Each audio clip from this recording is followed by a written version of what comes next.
الحمد لله رب العالمين والعاقبة للمتقين والصلاة والسلام على سيد الأنبياء والمرسلين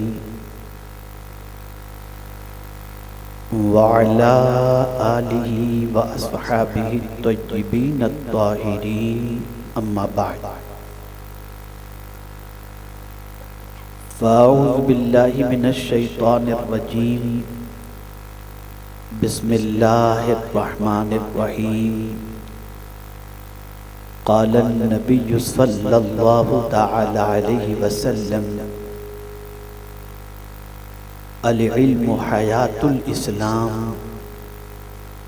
وقال رسول الله صلى الله عليه وسلم في مقام آخر عليكم بالعلم فإن العلم خليل المؤمن صدق رسول الله صلى الله تعالى عليه وسلم۔ منبر رسول پر جلوگر مفتیان کرام، علماء ذوی الاحترام، حاضرین بزم، کیا طاقت ہے؟ تو ایٹم بم کی طاقت ہے۔ ہمارے پاس اتنے ایٹم بم ہیں، اگر ہم نے گرا دیا تو دنیا ختم ہو جائے گی۔ تو ناز ہے تو کس پر؟ ایٹم بم پر۔ الیکٹرانک میڈیا کا جو مشاہدہ کرتے ہیں، روز کے جو نیوز دیکھتے ہیں، وہ لوگ خود گھبرائے ہوئے ہیں کہ پتہ نہیں کب کہاں دھماکہ ہو جائے اور پوری دنیا تیسری عالمی جنگ کی طرف بڑھ جائے اور دنیا پریشانی کے شکار اور انسان اس صفحہ ہستی سے مٹ جائیں۔ اس کی طرف دنیا کی توجہ ہے اور ہر دانشور اس وقت اس سلسلے میں پریشان بھی ہے، بے چین اور بے قرار بھی ہے۔ طاقت، اس لفظ کو ذہن میں رکھیے گا تاکہ آپ سمجھ سکیں علم کی اہمیت کو۔ طاقت اور علم سے مراد خاص طور پر علم دین۔ میرے پیارے آقا صلی اللہ علیہ وسلم کے پیارے دیوانوں، اسلام طاقت کو بڑھانے سے روکتا نہیں ہے اور اپنے آپ کو مسلح ہونے سے نہیں روکتا۔ قرآن کہتا ہے وَأَعِدُّوا لَهُمْ مَا اسْتَطَعْتُم مِّن قُوَّةٍ وَمِن رِّبَاطِ الْخَيْلِ او کما قال۔ اسلام اس سے نہیں روکتا ہے، لیکن طاقت کا استعمال کہاں کیا جائے؟ تو میرے پیارے آقا صلی اللہ علیہ وسلم کے پیارے دیوانوں، کبھی اسلام نے طاقت کا استعمال کسی پر ظلم کرنے کے لیے نہیں، خود کی حفاظت کے لیے استعمال کا حکم دیا۔ آپ طاقتور ہو، کمزوروں کو اٹھاؤ۔ آپ طاقتور ہو، کمزوروں کو سہارا دو۔ آپ طاقتور ہو، غریبوں کی مدد کرو۔ آپ طاقتور ہو، کمزوروں کے دست و بازو بنو۔ آپ سے میں پوچھنا چاہتا ہوں، کیا دنیا میں جتنی طاقتور قومیں اور ملک ہیں وہ کمزوروں کو اٹھانے کے لیے یا کمزوروں کو چوسنے کے لیے؟ آج ہر طاقتور ملک غریب ملکوں کو چوس رہا ہے۔ ہر طاقتور ملک غریبوں کا خون چوس رہا ہے، غریبوں کی آبرو سے کھیلا جا رہا ہے، غریبوں کا بلیک میل کیا جا رہا ہے اور سودی کاروبار کے ذریعے پوری دنیا کے غریبوں کی مٹی پلید کر دی گئی ہے۔ لیکن قربان جائیے، پیغمبر رحمت صلی اللہ علیہ وسلم نے خطبہ حجۃ الوداع کے موقع پر سب سے پہلے اسی چیز کو ختم فرمایا اور ارشاد فرمایا، میں آج سے سود کو حرام کر رہا ہوں، اور سن لو، سب سے پہلے میرے خاندان میں سے اگر کسی کے اوپر کسی کا سود نکلتا تھا تو میں آج سے اس کو ختم کر رہا ہوں۔ کمزوروں کو چوسنے کا رواج حضور نے ختم کیا، کمزوروں کا سہارا بنے، کمزوروں کو اٹھایا۔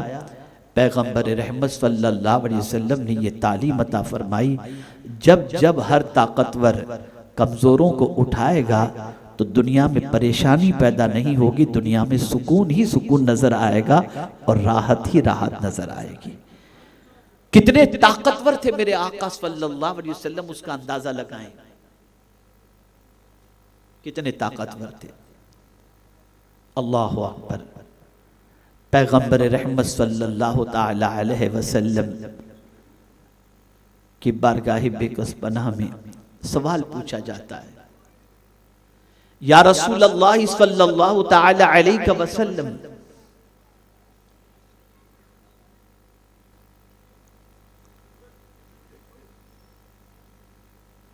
کیا آگ طاقتور ہے یا آگ سے بھی زیادہ کوئی طاقتور ہے؟ تو پیغمبر رحمت صلی اللہ علیہ وسلم نے فرمایا، ہاں آگ سے طاقتور پانی ہے، لوہے سے طاقتور آگ، آگ سے طاقتور پانی، پانی سے طاقتور ہوا۔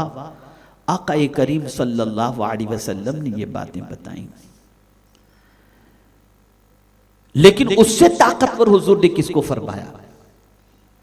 آقا کریم صلی اللہ علیہ وسلم فرماتے ہیں، ان سب سے زیادہ طاقتور وہ ہے کہ جب اسے غصہ آئے تو وہ اپنے غصے کو پی جائے، وہ انسان سب سے زیادہ طاقتور ہے۔ اور ایک مقام پر فرمایا، دائیں ہاتھ سے خیرات کرے تو بائیں ہاتھ کو پتہ بھی نہ چلے، ایسا اگر کوئی کرنے والا ہے تو وہ اس سے بھی زیادہ طاقتور ہے۔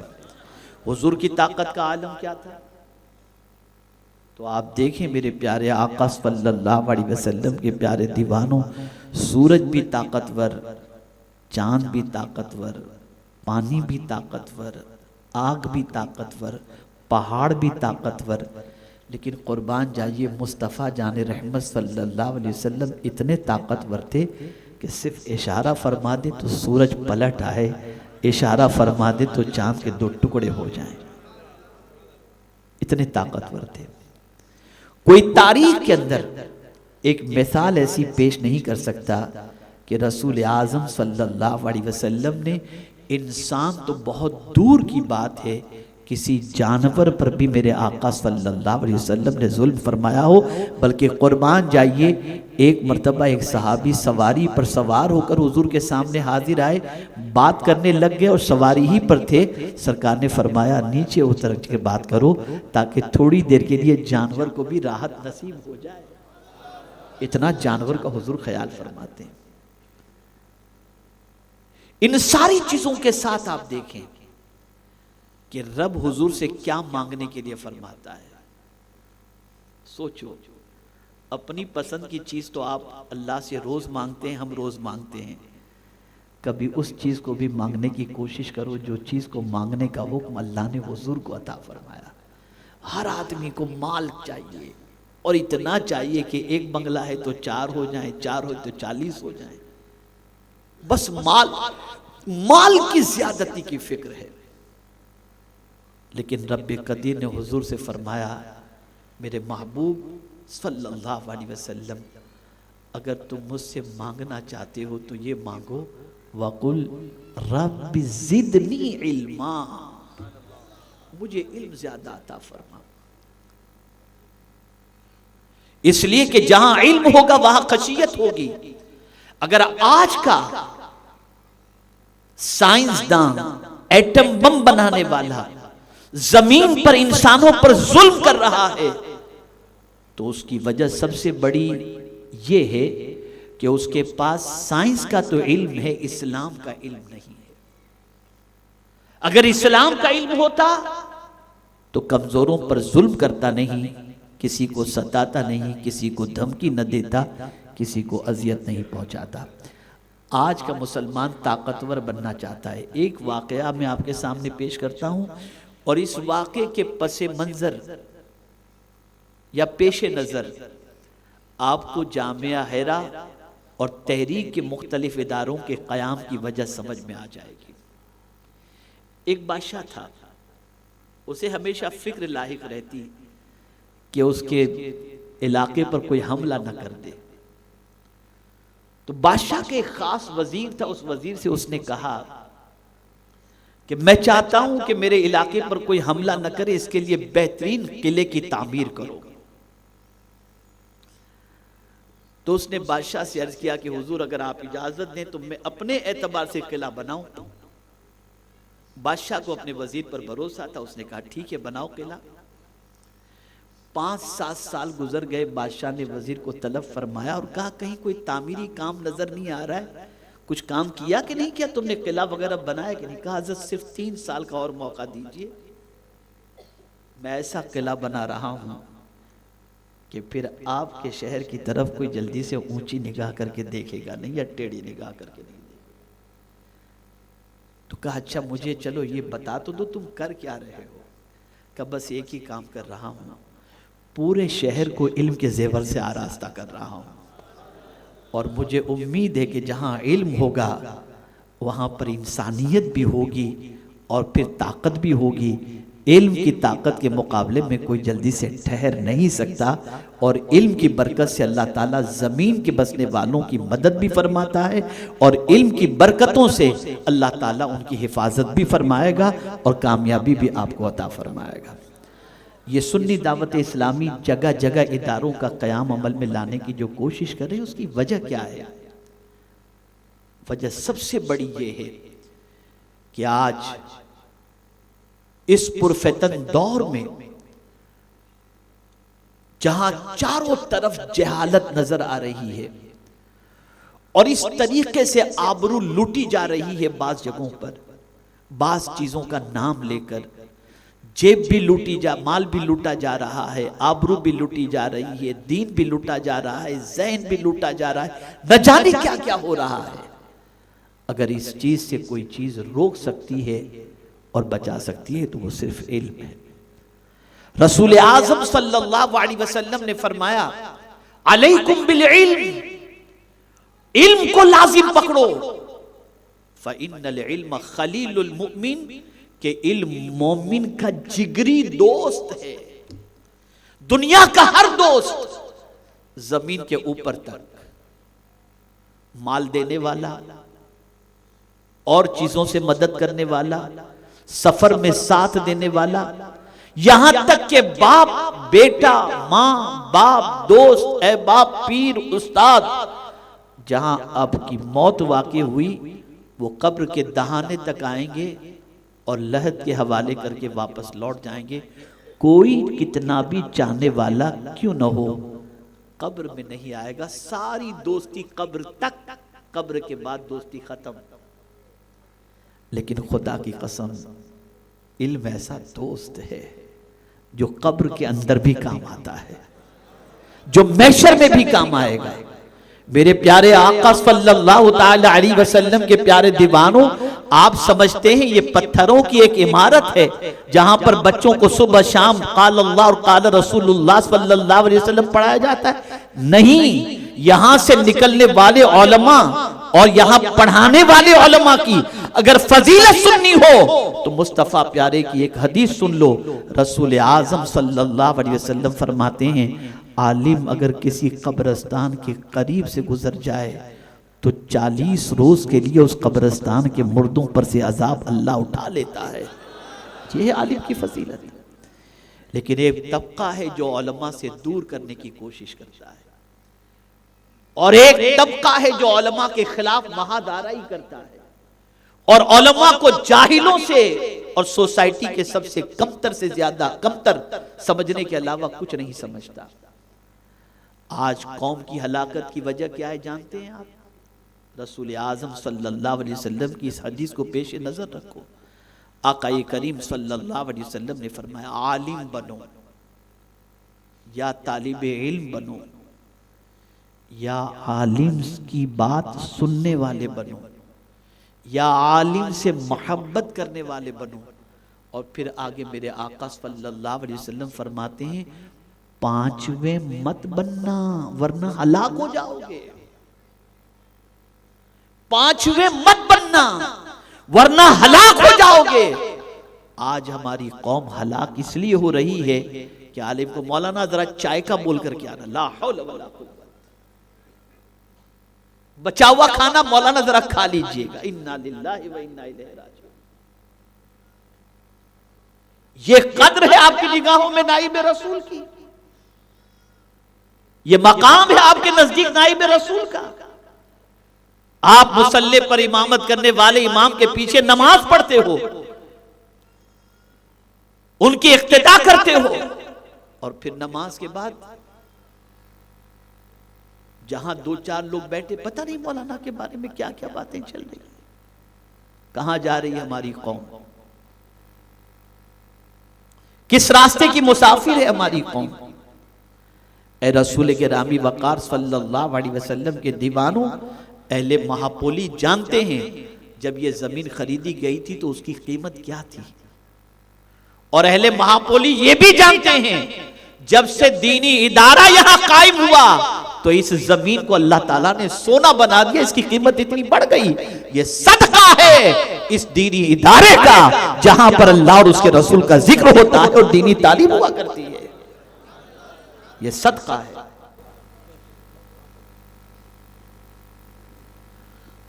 ایک چپتی ہوئی بات کرتا ہوں، ہمارے علماء تشریف فرمائیں، غلطی ہو تو اصلاح کر دیں. ابھی دوران سفر حضرت علامہ مفتی زبیر صاحب اور حضرت مولانا عبدالرب صاحب کے سامنے میں نے یہ بات عرض کی. میرا اپنا تجزیہ میں عوام سے کہوں گا کہ اس بات کو ذہن میں رکھو. میرا اپنا تجزیہ، ابھی عالمی سطح پر مختلف ملکوں کے دورے پر میں گیا تھا، برطانیہ، امریکہ، بغداد شریف، دبئی، یہ سارے مدینہ منورہ، یہ سارا سفر کر کے میں آیا. میرا اپنا تجزیہ ہے، ذہن میں رکھیے. پوری دنیا اپنی پریشانی کا علاج اسلام میں تلاش کر رہی ہے. مغربی ملک اپنے پرابلم کا سولیوشن یہ سمجھتا ہے کہ ہمارے پرابلم کا سولیوشن اسلام میں ہے. کیا کورونا کا سولیوشن رسول کی سنت نہیں بتائی گئی؟ ہاتھ دھوتے رہو. کس کی سنت ہے؟ یہ مصطفیٰ جان رحمت صلی اللہ علیہ وسلم. کھانے سے پہلے ہاتھ دھو، کھانے کے بعد ہاتھ دھو. کس نے سکھایا؟ یہ مدینے کے تاجدار صلی اللہ علیہ وسلم سے. دنیا اسلام میں اپنی پریشانی کا حل تلاش کر رہی ہے، اور پیدائشی مسلمان ترقی میں اسلام کو سب سے بڑی رکاوٹ سمجھ رہا ہے. پڑھا لکھا مسلمان کہتا ہے ہم اس لیے مارے جا رہے ہیں کہ ہم مسلمان ہیں، ہمیں نوکری نہیں مل رہی کہ اس لیے کہ ہم مسلمان ہیں. اور میں آپ کو بتاؤں الحمدللہ برطانیہ کی سرزمین پر وہ سنی دعوت اسلامی کے مبلغین، جو مبلغ ہے تو متشرع ہوگا، لیکن جس کے پاس دنیاوی ایجوکیشن ہے، ہائیلی کوالیفائیڈ ہیں، ان کو جاب کا کوئی پرابلم نہیں ہوتا. انگریز کو پرابلم ہوتا ہے، اس کو پرابلم نہیں ہوتا. وجہ کیا ہے؟ کہ دنیا تسلیم کر چکی ہے جو نبی کی ادا پر عمل کرتا ہے وہ کبھی ہمیں دھوکہ نہیں دے گا، وقت پر آئے گا اور کام کرے گا. ایک بھی جاب لیس آپ نہیں بتا سکتے. اور مسلمان کیا سمجھ رہا ہے؟ یار میں یہ کرتا ہوں نا تو میرے لیے رکاوٹ ہے. کیا تم نے مزاج بنا لیا؟ اگر تم ہی اسلام کے بارے میں یہ عقیدہ رکھو گے تو دوسروں کو اسلام کے بارے میں بتاؤ گے کیا؟ جب تم ہی یہ سوچو گے کہ میں اگر اسلام پر چلوں گا تو کمزور ہو جاؤں گا، تو پھر دوسروں کو اسلام کی تعلیم کیسے تم دو گے؟ اسلام کمزور کرنے کے لیے نہیں ہے، بے عزت کرنے کے لیے نہیں ہے، رسوا کرنے کے لیے نہیں ہے. اسلام دنیا میں بھی عزت دینے کے لیے اور آخرت میں بھی عزت دینے کے لیے. ایک واقعہ عرض کروں. فاروق اعظم رضی اللہ تعالیٰ عنہ کے ہاتھوں میں جب بیت المقدس کی چابی دینی تھی، خادم کو ساتھ میں لیا، روانہ ہوئے. اور جانتے ہیں آپ حضرت ابو عبیدہ ابن جراح رضی اللہ تعالیٰ عنہ انتظار کر رہے تھے فاروق اعظم رضی اللہ تعالیٰ عنہ کا. سواری پر سوار ہو کر روانہ ہوئے. طے کیا اپنے خادم سے کہ تھوڑی دیر میں سواری پر بیٹھوں گا اور تم پیدل چلنا، پھر اس کے بعد تم سواری پر بیٹھو گے، میں پیدل چلوں گا. چلتے رہے. شہر میں داخل ہونے کا وقت آیا تو درمیان میں ایک تالاب تھا، اس تالاب سے گزرنا تھا. اس وقت باری خادم کی تھی سواری پر سوار ہونے کی، اور فاروق اعظم کی پیدل چلنے کی باری تھی. فاروق اعظم نے اپنے موزے نکالے، کاندھے پر رکھے تالاب کے اندر اتر گئے، راستہ کراس کیا، دور والے دیکھ رہے تھے تو سمجھا جو سواری پر ہیں وہی امیر المؤمنین ہوں گے جو استقبال کے لیے موجود تھے۔ حضرت ابو عبیدہ ابن جراح رضی اللہ تعالیٰ عنہ پریشان ہوئے کہ یہ فاروق اعظم کو کیا ہو گیا، امیر المؤمنین کو غلام کو سواری پر بٹھا دیا اور خود پیدل چل رہے ہیں۔ جیسے فاروق اعظم پہنچے رضی اللہ المولا تبارک و تعالی عنہ تو حضرت ابو عبیدہ ابن جراح رضی اللہ تعالیٰ عنہ نے عرض کیا، حضور لوگ کیا سوچیں گے آپ کاندھے پہ موزہ رکھے ہوئے پیدل چل رہے ہیں؟ بس جلال آیا فاروق اعظم۔ ارشاد فرماتے ابو عبیدہ اگر تم عشرہ مبشرہ میں سے نہ ہوتے نا تو تمہارے جملے کی سزا تمہیں دیتا۔ سن لو، نہ عمر کو عزت سواری سے ملی ہے نہ موزے سے ملی ہے، عمر کو جو بھی عزت ملی ہے وہ اسلام سے عزت ملی ہے، اسلام سے عزت ملی۔ تم کیا سمجھتے ہو اسلام کمزور کرتا ہے؟ نہیں، تم دیانتدار بن کر کے تو دیکھو دنیا تمہاری عزت کرے گی، تم امانت کے وفادار بن کر کے دیکھو دنیا تمہاری عزت کرے گی، تم اچھے جملے زبان سے نکال کر دیکھو دنیا تمہاری عزت کرے گی، تم دنیا کی پریشانی کی زلفوں کو جو بکھری ہوئی ہے اسے سنوار کر دیکھو دنیا تمہاری عزت کرے گی، تم نبی کی سنتوں پر عمل کر کے دیکھو دنیا تمہاری عزت کرے گی۔ پریشانی یہ ہے کہ غلطی ہم کرتے ہیں اور سارا جرم معاذ اللہ اسلام پر ڈالتے ہیں۔ سلطان الہند تو پیوند والا کپڑا پہنتے تھے، بادشاہ کیوں بھیک مانگنے کے لیے گیا؟ اسلام کا لبادہ انہوں نے اوڑے رکھا تھا۔ یہ غلط فہمی سے باہر نکلو، یہ غلط سوچ سے باہر نکلو۔ اسلام کمزوروں پر ظلم کرنے کے لیے نہیں تعلیم دیتا، تم طاقتور ہو کمزوروں کو اٹھاؤ۔ اور آج ہی آتے ہوئے میں اخبار پڑھ رہا تھا، یوکرین سے ایک 10 سال کا بچہ جس کا نام حسن 1000 کلومیٹر پیدل اس نے سفر طے کیا اور دنیا کے مختلف ملک والے اس کو خراج تحسین پیش کر رہے ہیں۔ اس کے پاس یہ طاقت آئی کہاں سے؟ یہ اسلام کی طاقت تھی، یہ دین کی طاقت تھی۔ عرض کرنے کا منشا یہ ہے، صحیح معلوم آج دیکھیے نا، بستی بستی میں جھگڑے چل رہے ہیں، گھر گھر میں جھگڑے چل رہے ہیں، کوئی ایسا نہیں جہاں جھگڑے نہ ہوتے ہیں۔ العیاذ باللہ، کیا ہو گیا ہے مسلمانوں؟ رسول اعظم صلی اللہ تعالی علیہ وسلم جھگڑوں کو پسند نہیں فرماتے تھے، اور آج ہمارا حال بد سے بدتر ہوتا جا رہا ہے۔ بھائی بھائی میں انبن، گھر گھر کے اندر انبن، ان جھگڑوں نے ہمیں کہیں کا نہیں رکھا اور غیر اس سے فائدہ اٹھاتے ہیں۔ سب چیزوں کو ختم کرو، سارے گیلے شکوے ختم کرو اور غلامان رسول متحد ہو جاؤ، علم کے سلسلے میں کام کرو۔ علم تمہارا بہترین دوست ہے، اور یہ بات بھی ذہن کے اندر رکھیں، اگر چاہتے ہو کہ اسلام زندہ رہے تو حضور نے فرما دیا العلم حیات الاسلام، علم اسلام کی زندگی ہے۔ جتنا تمہارے پاس علم ہوگا تم اتنا ہی اسلام کو زندہ کر سکو گے، اس میں کوئی شک کی گنجائش نہیں کہ یہاں پر جو کام بھی ہوا ہے تو وہاں ہمارے علماء، مخیر حضرات، احباب، متعلقین، ان کا تعاون شامل حال ہے، ساتھ ہی ساتھ اہل مہاپولی کا بھی تعاون حاصل ہے۔ لیکن میں اہل مہاپولی سے ایک خاص گزارش کروں گا، اور وہ یہ ہے کہ کبھی اس ادارے کو بکھرنے یا ٹوٹنے مت دینا، اور نہ ٹوٹنے کی سازش کے اندر شریک ہونا۔ یاد رکھنا تمہیں استعمال کیا جائے گا، شیطان پوری طاقت لگائے گا، پوری توانائی۔